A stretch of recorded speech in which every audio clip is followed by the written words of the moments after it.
hope you're all okay. I hope you've had a good week. This week we're still on our Fruit and Fibre series, and I'm talking about faith and FOMO. So what is FOMO? FOMO is the fear of missing out. I'm sure we all have times in our lives that we've experienced this. Maybe you've been invited to something and you don't really want to go, but you see that everyone else is going. Or maybe there's something you haven't been invited to and everyone else is going, and you fear that you're missing out. And so FOMO is based on feelings and not faith. And when we are experiencing FOMO, we're often quick to make decisions or let our emotions rule our decisions, and we're hasty and we don't take the time to think things through properly, or we let our fear of missing out and our fear control our behaviour and our thoughts, and we let the feelings override what we're doing. And when that happens, we often get involved in things that we didn't really ever want to, or they weren't really intended for us, or we end up making sacrifices that we weren't supposed to make. And when that happens, we are not putting our life or our trust in God's hands, but we're trying to control things around us. We're taking things into our own hands rather than trusting God that our life is in His hands. We are driven by fear, and we're worried that we're missing out and that everybody else has other things that we don't have, or they're involved in things, or they're doing so much more than we are, and we let that drive us rather than remembering that it's God who is in control of our lives, and it is God that we can place our trust.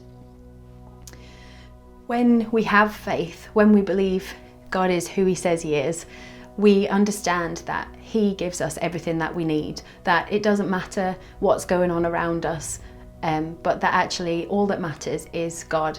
And when we face our fears, when we're not driven by this fear and this fear of missing out, when we face them and we're obedient to God, and we take time and we listen to Him, and we find out what it is that He's asking from us for our lives, not what we think we're missing out on for our lives. When we're obedient, it changes us. God is so good to us that He changes our character when we take the time and we're patient and we allow our life to be in His hands. He allows us to face our fears, and He changes us internally. He changes us to look more like Jesus, and that affects the people that we're around, and our fear becomes less and our faith becomes more.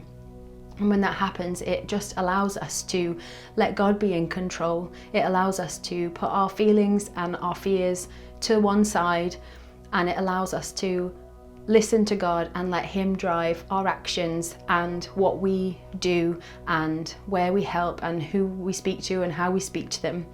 And we trust our faith and we trust our God more than we trust our feelings.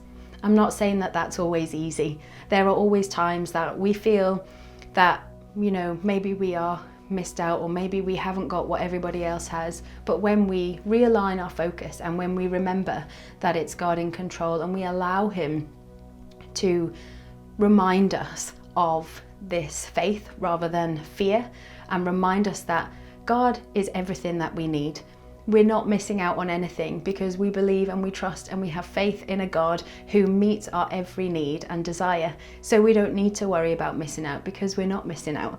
Everything is in God's hands, and hopefully that encourages and reassures you that when you feel that way, to spend some time to realign your focus and to let go of your fear, to let go of feeling afraid, to let go of whatever is driving this FOMO, this fear of missing out, because often it's our deepest insecurities that drive it. Often it's our fear of rejection, or our fear of pain, or our fear of not being liked, or our fear of not being included. Often it's these things that drive this FOMO. It's these things that drive our fear of missing out. But when we remember that God is everything that we need, when we remember that our life's in God's hands, when we have faith and we remember that we're not missing out, that God is everything we need. It allows us to be changed. It allows our character to be developed. It allows us to love people the way Jesus does and treat people the way Jesus does. And often it allows our own insecurities to make room for other people around us. Often, if we're driven by the fear of not being included, often when we spend that time with God and we trust our faith in Him and we are obedient and we allow Him to change us, often you find that means that you include others who maybe feel the same. So we're going to take 5 minutes to pray now. Maybe you could take some time to ask God, what area are you experiencing this FOMO, and how can God help you? Maybe you could take some time just to sit in 5 minutes with God. Take that time to just rest in His presence and allow Him to speak to you. But use the time and pray and spend time, sit with God, and I'll be back in a minute.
I hope that was 5 minutes spent well. I hope you met with God. I hope He spoke with you. I just want to encourage you, and I hope that this message has, just to trust God, that we have a God who has overcome every fear, that we don't need to fear that we're missing out, because we trust and believe in a God who has met every need and every desire that we would ever have. That it's okay when we struggle, but just to remember that we have a God who cares for us deeply, and that we're not missing out on anything, that our life is in God's hands and we don't need to worry. We just need to keep our eyes fixed on Him, allow Him to talk to us, to change us, and to look more like Jesus, to trust our faith over our feelings, and to just rely on Him. I hope you have a great week, and I hope that you're able to encourage those around you this week. Take care.